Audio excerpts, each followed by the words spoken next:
Russian forces launched more than 500 drones and missiles at Ukraine in a large-scale attack. Zelensky says Russian President Putin, who is in Beijing meeting with his Chinese and North Korean leaders, is demonstrating his impunity with fresh strikes on Ukraine. Putin says Ukraine war could be ended if common sense prevailed.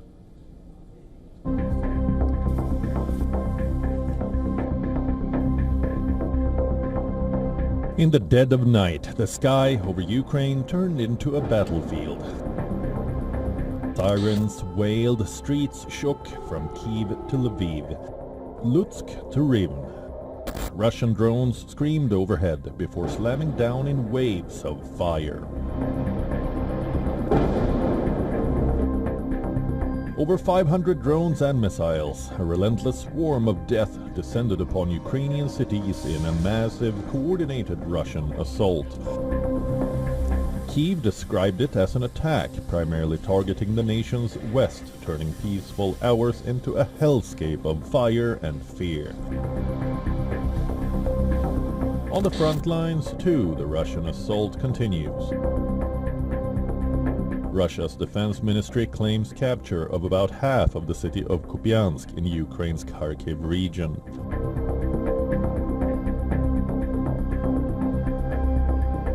US President Donald Trump, who has repeatedly pledged to end the war and warned of consequences to Moscow, has once again let a deadline expire. His 500-day ultimatum to punish Moscow ran out this week without fresh sanctions, without new action. Zelensky, who is in Denmark to meet Nordic and Baltic leaders, has once again urged his allies to take strong action to deter Putin. Moreover, we observe the stance of the current U.S. administration under President Trump's leadership. We see not just their statements, but a genuine desire to find a solution. It seems to me there is a certain light at the end of the tunnel. We shall see how the situation develops. If not, we will have to achieve all the goals set before us through military means.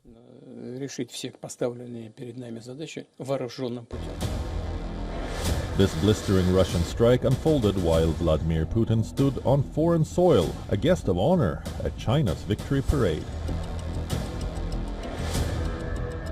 Moscow has once again asserted the need to recognize new territorial realities, stating that a new system of security guarantees for Moscow and Kyiv must be formed. Russian Foreign Minister Lavrov says that Ukraine should be guaranteed a neutral and non-nuclear status, a condition which is unacceptable to Kyiv. Euro Report, WION World is One.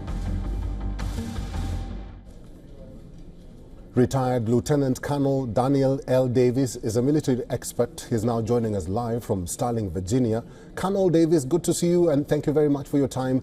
Zelensky says Putin is spreading impunity. Considering the bonhomie witnessed in China in the past few days, including today, what should the Ukrainian president be prepared for? Well, I mean, it couldn't be any more clearly stated by President Putin in that clip you just showed, where he says we'll either attain our objectives at the negotiating table or on the battlefield. And the issue is always who can do what and who can't do what.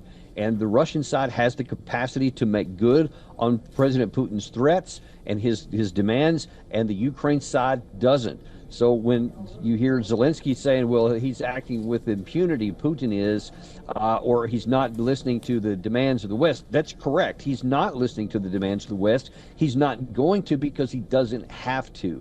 And when you see on the ground and in the air, you're talking about industrial capacity, you're talking about numbers of troops between the two sides, ammunition stockpiles, there is nothing that's going to stop the Russian side from eventually just grinding to dust the Ukraine side unless they just acknowledge that reality and come to, however unpleasant and ugly, a negotiated settlement. Otherwise, I think that President Putin is going to be able to succeed and he's going to win his victory militarily, however long it may take. Colonel Davis, today was a big day in China.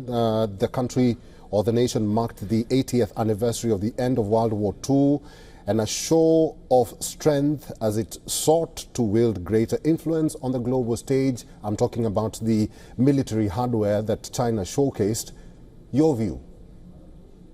Well, it's even more than that because our objective in the West has always been to isolate Russia, to take them off of the global stage, to make them a pariah, and the exact opposite has happened instead. We see that they are more involved with global economies, global diplomatic environments, and Putin is fed it on this stage here. And you had leaders like from North Korea, from Iran, obviously China and Russia, all there together. India, there was a great meeting with Prime Minister Modi at the SCO meeting just a few days before all this, and they're just moving closer and closer together. And our actions in the West, especially the U.S., are alienating even what should be our friend in India and pushing them more into the direction of China and Russia, which is probably not good for the West, but that's what is happening right now. And we have got to change our efforts, or we're going to lose diplomatically, economically, and militarily. That's where we're headed.